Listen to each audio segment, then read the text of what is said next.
За сайн байцгаана уу? Манай Darkin-Bay channel-ыг сонсож байгаа та бүхэндээ энэ өдрийн мэндийг хүргэе. За тэгээд хэрвээ шинээр сонсож байгаа хүмүүс байх юм бол Darkin-Bay гээд үнэн бодит болсон явдлын талаар ярьдаг 7 хоног болгоны 4 өдөр болгон гаргахыг хичээдэг ийм суваг байт юм аа. Тэгээд хэрвээ таалагдах юм бол subscribe дараад notification on болгоорой. За тэгээд би урдны 7 хоногт ууг нь бол уртугаар гараа гэд хэлчихсэн шүү дээ. Тэгсэн чинь миний хоолой одоо болтол амар сөөцөн байна. Тийм болохоор дахиад өнөөдөр нэг 20-25 минутын богиндоо гэх юм уу дугаар ярихаар шийдлээ. За ингээ хэрэгээ ярьж эхлэе. За өнөөдрийн ярих хэрэг нь гараад удаагүй байгаа хэрэг. Тэгээд нэг эрх баян айлын эрхтэй хүүхдийн талаар ярнаа. За Хурубигийн гэр бүл нь дөрвөлэн амьдардаг. Аавыг нь Джон, ээжийг нь Joy буюу очиг нь Tinker гэдэг. Гэхдээ яг ярихтаа Joy гэдээ удаад явъя. Том хүүг нь Alan гэдэг, охиныг нь Catherine гэдэг одоо хүү охинтой ийм айл амьдардаг байсан. За аав John нь 50 настай амьдардаг хоттой нэг сонин хэвлэлдэг газрын эзнэр ажиллаж агаад 1997 онд одоо тэр сонинныхоо газрыг зарж баян мөнгөтэй энэ гэр бүл бол сайхан амьдрах болсон. За дараа нь John 2007 онд дахин 2 сонин нийтэлдэг одоо газрыг авч тэрэндээ үргэлжлүүлэн ажиллах болсон. За бас дээрэс нь Оклахома хотын сонин хэвлэлийн холбооны тэргүүн хийдэг Boy Scout буюу одоо нөх хөвгүүдийн скаутны тэргүүн гээд ер нь зөндөө олон ашигын бус байгууллагад тусалдаг хүн байсан. За Johnny мэддэг хүн болгоно нь одоо хэлэхдээ маш их ихтгэл даахаар сайхан сэтгэлтэй эрэгтэй хүн гэж ярьдаг. Харин эхнэр Joy нь болохоор 48-тай урд нь сургуулийн багш гэдэг байсан. Харин одоо сонинд нийтлэл бичдэг. Тэгээ бас л одоо таньдаг хүмүүс, найз нөхөд гэрийнхэн Joy-ийн талаар хэлэхдээ маш сайн найз, сайхан сэтгэлтэй, хүн сайн сайхныг хийхийг л хүсдэг одоо тийм эмэгтэй гэж дүрсэлсэн байсан. За энэ хоёрын хүүхдүүдийн талаар жоохон ярихад Катрин бол 17-тай 11-р ангийн сурагч. Энэ охин бол волейболоор хичээлдэг, бас л найзуудтай хайртай, маш сайн найз нь, үнэн сайхан сэтгэлтэй, онц сурдаг гэд бүр цаашаа яриалаа.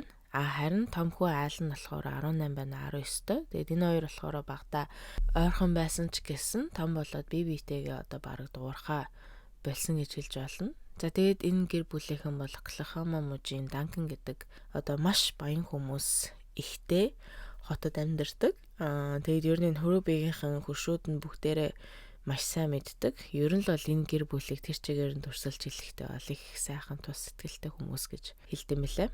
За харин энэ гэрийн гишүүдээс айл нь болохоор бүр тис өөр, шал өөр хүндлэнгийн одоо бараг энэ гэр бүлийн гишүүн биш юм шиг тийм хүүхэд гэж хэлж болно. За багтаа бол зүгээр байсан ч гэсэн шилжилтийн насан дээр ирээд одоо бүр тис өөр болсон.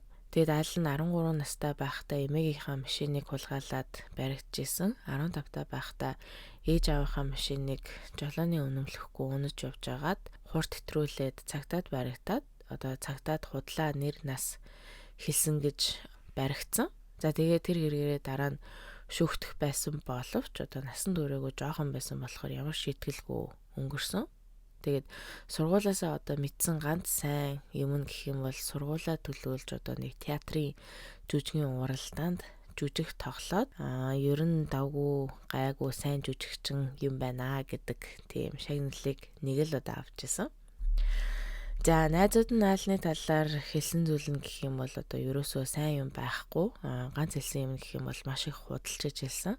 Одоо нөгөө худлаа юучгүй юм бэ гэж өөрөөгөө дүгийлгээж ингээл лаг болох гэдэг айгүй олон хүмүүс байдэн штэ. Яг тийм жишээ нэг юм бол ингээл найзуудаа өөрийгөө Америкт би станаараа чансаагаараа дээгүүр тавт ордог мундаг теннисчин гэж хэлсэн. Тэгээ бас би модель хийдэг гэж хэлсэн. Тэгэнгүүтээ тэр моделлийн карьер маань айгүй сайн явж байгаа.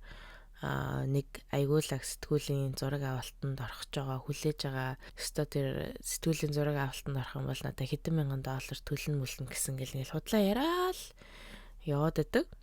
За тэгээ бас дээрэс нь болоогүй хүн болгон өөрөөс нь доогуур одоо айлны хэмжээнд хизээж хүрэхгүй гэж бодож явдаг. Одоо нэг ясандаа нарциссистик хүн гэж байдэн штэ, өөрийгөө амар их юм дутцсан. Тийм л За шинтэй хүүхдээсэн. За ингээд 2012 онд цагта Рубигийн гэрт нь ирсэн. Яасан гэсэн чинь Алан ээжээсээ мөнгө улгаалж агаад баригдаад уурандаа ээжигээ боомлсон хэрэг гарсан. За тэгээ цагтаа дуудаад цагтаа ирээд Алныг баривчилж авч явъя гэсэн чинь ээж нь болохоор гомдлого гэж хэлсэн учраас одоо цагтаа бол тэр хэргийг зүгээр хэрэгсгүй өнгөрөөсөн. За тэгээд тэр үед бол бодвол одоо ээж аав нэм чи ямар ч лээсэн шийтгэл өгсөн л бах. Гэхдээ яг ямар шийтгэл өгсөн энэ төр талаар нь мэдээлэл байхгүй лээ. За ингээд Аал нь ахлах сургуулаа төгсөөд ээж аав нь бэлэг гээд Ааланд одоо шив шинээр цоо шин заяа джип машины худалдаж авч өгсөн. За шинэ машин эдэр авч өгч явах ч одоо тэр нь ерөөсөө хангалтгүй санагдаад нууцараасаа эмээгийнхээ нэр дээр шинээр зээлийн карт банкнд нээлгүүлээд тэр картыг нь бол одоо нууцараасаа ашиглаж эхэлсэн. За Аал нь ер нь бол сошиал медиа дээр өөрийнхөө баян гэдгээ харуулах айгүй дуртай. Тэгээд эмээгийнх нь нөгөө хулгайн зээлийн картыг ашиглаад 6-7 хоногийн аяллаа билетийг авч одоо зугаалсан, аялсан зураг Facebook, Instagram дараа хийгээл өөрийгөө айгүй их мөнгөтэй энэ тэрүүгээр аялаа л стандар айгүй гоё амьдралтай гэдгийг харуулах гэдэг хүмүүс эдэн штэ яг тэрэн шиг зураг пост хийдэг байсан. За тэгээ бас Twitter-ийн хуудсан дээрээ өөрийгөө би дэлгүүр эсэж үнтэй юм авах дуртай. Ер нь бол дэлгүүр эсэхэд донцсондоо гэж өөрийнхөө тухай одоо Twitter бичсэн. Twitter ч одоогоор X штэ тий. За тэгээд юу гэсэн бэ гэхээр $15,000 үнэтэй хувцас аваад кассан дээр очиод зээлийн картаараа төлбөр хийхэд гүйлгийн амжилттай гарлаа гэдэг бичгийг уншихад миний дотроос маш их адреналин гардаг гэж бичсэн байсан. За тэгээд Аал нь ер нь ээж авдаа яг юу гэж хэлж нөгөө 6-7 хоног аяллаар явсан бол мэдэхгүй. Тэгээд миний бодлоор бол ээж аав ч гэсэн тэгээд юм асуухгүй явуулчлаадаг гэж бодсон. Эсвэл Аал нь худлаа ирсэн ч гэж магадгүй л та. За тэгээд аав нь Аалныг эмээгийнхаа нэр дээр $5,000 зээлийн карт нэгээд ашигласны нь мэдээд цагтаад өгөөд цагтаа нар Аалныг баривчилсан чинь бүр яг үнэндээ эмээгийнхаа картаар $80,000 буюу одоо өнөөдрийн ханшаар 270-80 гаруй сая төгрөгийг өрцөн байсан. Ингээд 2014 оны 1-р сард шүүх хурал болж Аалныг насан туршаагүй гэдэг үндслэлээр дахин олигтой ял өгүүлгүйгээр одоо харин оронд нь хулгай хийхгүй хариуцлагатай иргэн байх мөн өсвөр насны хүүхдийг албатан харт амхинаас гаргах гэсэн одоо тус хичээлүүдийг үзүүлэл одоо тиймэрхүү хичээлд суулгуулал өөр ямар ч хариуцлага тооцоогүй өнгөрцөн. За энэс хойш хэдэн сарын дараа Аал нь өөртөө шинэ Facebook нээгээд тэрэн дээрээ өөрийгөө одоо гоо сайхны мэс засалжаар сурж байгаа гэж бичээд тэгээ бас нэг PR компани намайг модель жүжигчнэр авъя гэд гуйгаад байгаамаа. Хэрэг би тэр гэрээний гарын үсэг зурчих юм бол нараа хэдэн мянган доллар минийх болно гэд бичсэн байсан. За тэгээд яг яагаад ийм олон хэрэггүй ч гэх юм уу, хэрэгтэй ч гэх юм уу мэдээлэл хэлээд байгаа вэ гэхээр Аалны талаар Аал нь ингээд дандаа сошиал дээр өөрийгөө төвөөлгөж лагим шиг харагдуулж бичдэг. За тэгээд энэс харахад бол би түрүү хэлсэн айгүй их худлаа ярьдаг, нарциссистик тийм бас дээрээс нь мөнгөнд онцсон дэлгүүр эсэх дуртай тийм эрхтэй гэж хэлэх гээд байгаамаа. За ер нь л бол Аалныг таньдаг найзууд нь хүртэл одоо энэ ерөөсөө худлаа ярьдаг. Дандаа л ингээ худлаа гоцч идэв гэсэн шиг ерөөсөө тоохоо болцсон байсан. За ингээд 2014 оны 6 дугаар сарын 1-ээс 7 дугаар сарын 14 хүртэл одоо нийт $17,500 эмээгээсээ бол дахин хулгайлсан. За яг яаж хулгайлсан бэ гэсэн чинь нэмээ нь одоо гэртээ өөрийнхөө бэлэн мөнгөний чекийг орхичдаг байсан байна л да. Тэгэнгүүт Аал нь нэмээгийнхээ өмнөөс банкнд очиод өөртөө чек бичээд байсныг нь банкын CCTV-нээс олж мэдээд одоо эмээрөө залгаад эмээнд мэдсэн. Би тэгээд энийг орчуулж байхдаа ямар хаширдгүй дуракгүй л гэж бодож исэн. Тийм тэгээ бас нэг Аалны Facebook дээр нэг хийсэн зураг нь казинод өөрийнхөө мөрөөдө тоглож байгаа зураг бичлэг гэтрээ хийсэн байсан. Тэр одоо эмээгээс хулгайлсан мөнгөө аваад мөрөөдө тоглосон байх гэсэн тамаг байсан. За ингээд ямар ч лээсэн 2014 оны 9-р сар болоод Аал нь Оклахомагийн их сургуульд орж улс төрчийн мэргэжлэр бол сурч эхэлсэн. Тэгээд энэ сургууль нь гэрээс нь 75 майл буюу 150 км-ийн зайтай болохоор оюутны байранд одоо нүүж очиж амьдарч эхэлдэг. Тэгээд айлны их сургуулийн таньдаг найзууд хүмүүс нь ч гэсэн айлныг одоо хэлэхдээ ямар их одоо мөнгөнд дуртай, өөрийгөө бас дээрээс нь айгүй их баян гэж ярьдаг. Юу гэж хэлсэн бэ гэхээр одоо дөнгөж эн чин шин сургуульд ороод шинэ ангийн найзуудтай олонгуудаа шууд би өстө нэрээ дандаа нисэх болгондоо нэгдүгээр зэрэглэлээр явдаг шүү дээ тэгснэ. Манай гэрийнхэн амар их мөнгөтэй. Манай өстө нэрээ 2 3 сонингийн хэвлэлийн газартай гэд яриад ирсэн нь одоо сургуулийнх нь шинээр танилцсан хүүхдүүдэд бол айгүй эвгүй санагдчихсэн. За тэгээ бас айл нь нэг удаа энэ их сургууль сурж байхдаа машин барьж явж байгаа цагтаад байрагтаа цагтаж жолооны өнүүлэхээ үзүүл гэсэн чинь угаасаа байхгүй чинь одоо худлаа нэр төрсөн онсаар хэлж өгсөн. За тэгсэн чинь цагтаа тэр өдөр айлны хуурамч нэр төрсөн он сарыг нь харахаас залхуураад тэгээд тэр хэлсэн нэрээр нь торгуул бичиж өгөөд явуулсан. За яг тэр торгуул авдаг өдрийн оройн нь айл нь аавынхаа ажил руу яваад машин дотроос нь 9 мм-ийн гар буг хулгайлаад буцаад оюутныхаа байр дээр очсон. За тэгээд Жонни буюу айлны аавын ажил нь тараад машиндаа ороод буухан хулгайлцсан байсныг мэдээ шууд цагдаа руу очиж хэлсэн. Харин энэ үед айл нь оюутныхаа байранд хэсэг байжгаад ээж аав руугаа яваад машина гэрээсээ жоохон хол гудамжинд тавиад ээжигээ гэртээ ирэхийг нь хүлээгээд ирснийхэн дараа байшингийнхаа арын хаалга руу гитэж очоод гэрт ороод ээжигээ нэг буудахад өгөхгүй болохоор нь дахиж нэг толгоор нь будаж алсан. За дараа нь өөрийнх нь охин дун байшингийнхэн урд машин аваагаа зогсож исэн. Тэгээд буунду гарахаар нь гэрлөө сандраад гүүгээд орсон чинь айл нь бол буутаа өдөөс нараа зогсож исэн. За тэгээд айл нь өстө юу ч бодохгүйгээр Катриныг үг хэлхийн завдалгүй шууд толгоор нэг удаа бодож алсан. За дараа нь айл нь бүхэл бүтэн нэг цаг аавыгаа гэртээ ажиллаад арахыг нь хүлээж суусан. За би тэгээд яг энэ нэрийг бас орчуулж байхдаа яг нэг цаг бүхэл бүтэн нэг цаг яаж ээжигээ алчаад дүүгээ алчаад цогцсныхаа хажуу зүгээр ингээд аавгаа хүлээгээ сууж чаддаг гэнэ гэж бодсон. За тэгээд хөөрхийн аав нь хаалгаар орж ирэнгүүт айл нь дахин юу ч хэлэхгүйгээр зүгээр л аавыгаа шууд буудсан. Эхний буудалтаар өгөхгүй болохоор нь дахин нэг удаа буудаж Жон бол тэр дороо насарсан. За тэгээд айл нь гэрээсээ явахынхаа өмнө гэрт тулгаан орсон юм шиг харагдуулаад буудсан бууга мөн гэрийн CCTV камернуудыг авч явсан. За зарим вебсайт дээр болохоор айл нь нөгөө эмээгийнхаа мөнгийг хулгайлаад баригдсан шүү дээ. Тэгээд тэрнээсээ болоод ээж аав нь дахин мөнгө өгөхгүйгээ шийдсэн болохоор хууль бус мафийн гаруудаас маш их хэмжээний мөнгийг бас зээлцсэн болохоор эргэж одоо төлөх ямарч өөрт мөнгө авахгүй шүү дээ. Тийм болохоор мань өхөрч аваачаад шууд ээж аавыгаа дүүгээ бууцсан бах гэж битсэн байлээ.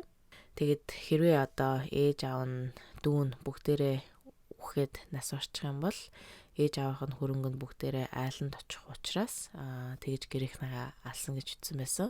Харин зарим бас вебсайтн дээр болохоор нотлох баримтууд болох буу CCTV камерыг ойрын гол руу шидсэн гэсэн бол бас өөр нэг 2 3 вебсайтн дээр болохоор өөрийнхөө оюутны байрныхаа сейфэнд төгчөж хийсэн гэж бичсэн байлээ.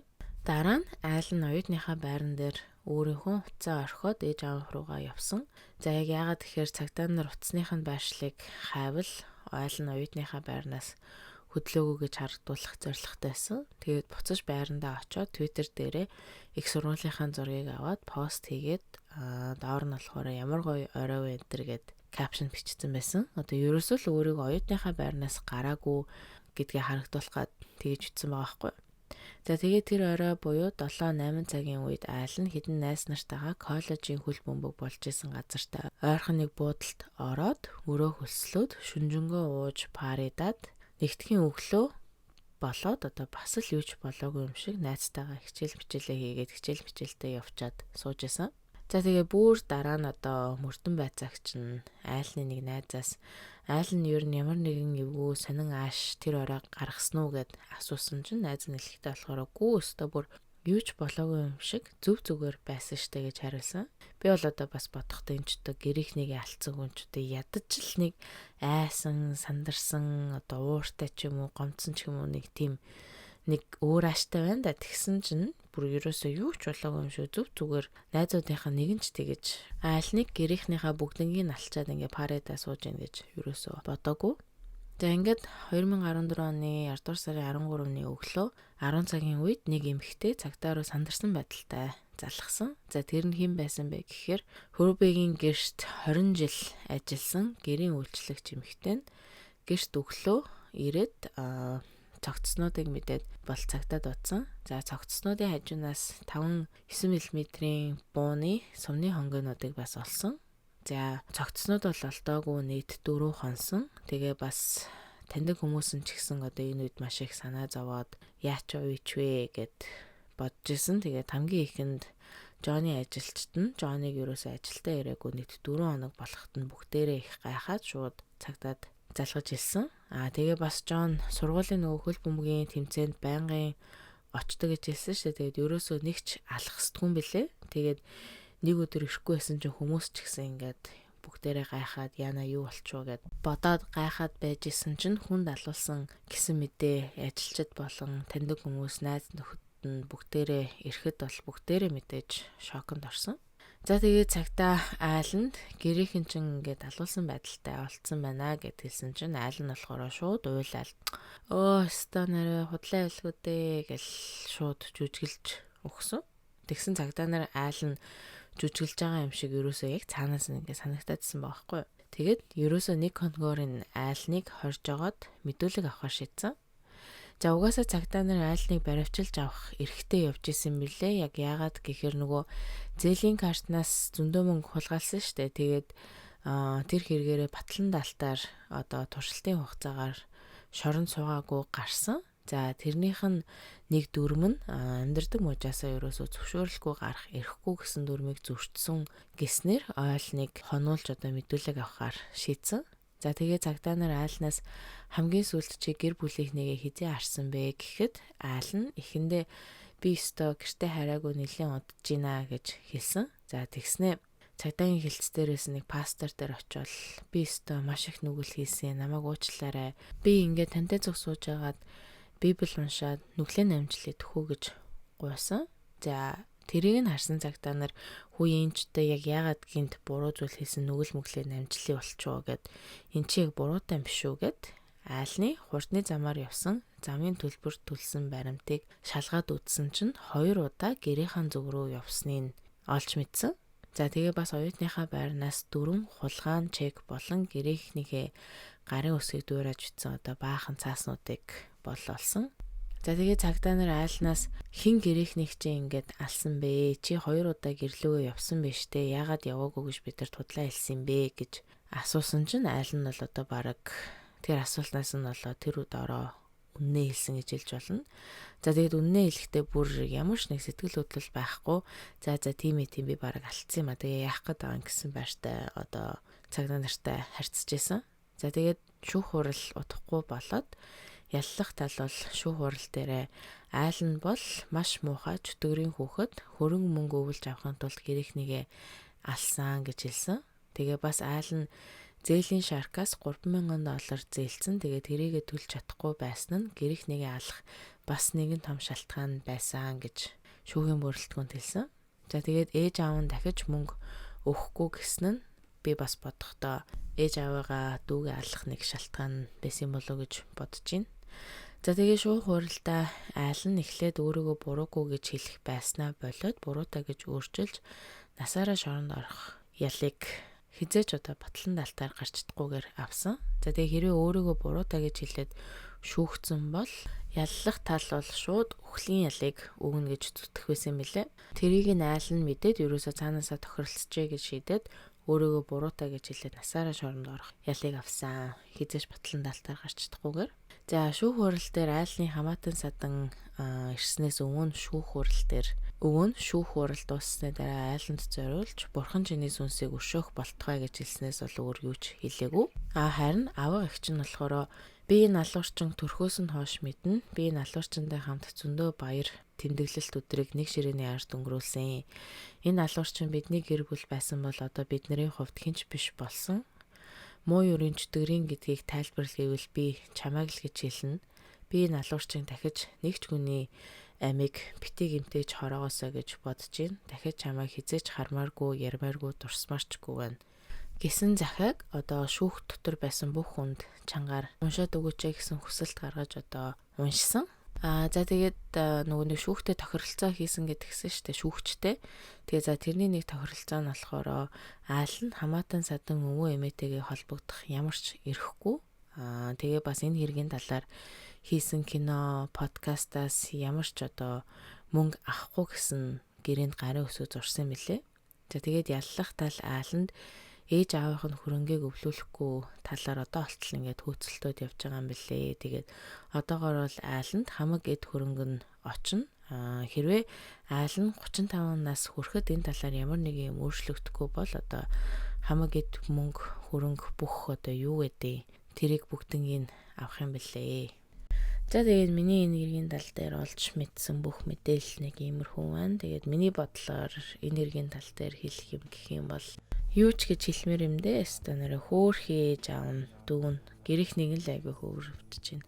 Ээж нь ингээл 9 сар тэгээл төрөөлөл зовоол тэгэнгүүтээ дээрэс нь хүүхдээ ингээл юугаач тутаахгүй эсвэл их сургуульд оруулаад шинэ машин авч өгөөл юу хүссэн болгоны тэгээд авч өгч явах чинь ингэж даварч өөдөөс нь алдаг бүр ёо.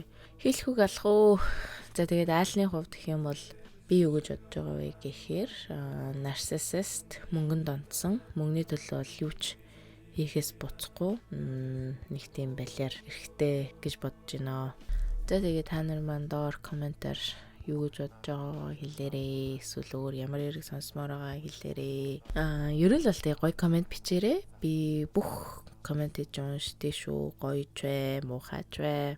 За тэгээд энэ 7 хоногийн дугаараа ингээд тусгая. Баяртай. Хэрэг унтах байгаа хүмүүс байх юм бол сайхан амраарай. Өдөр үзэж байгаа хүн байх юм бол өдрийг сайхан өнгөрүүлээрэй. Өглөө үзэж байгаа юм байвал өглөөний мэндэ. За нэрнгээсэ. За баяртай.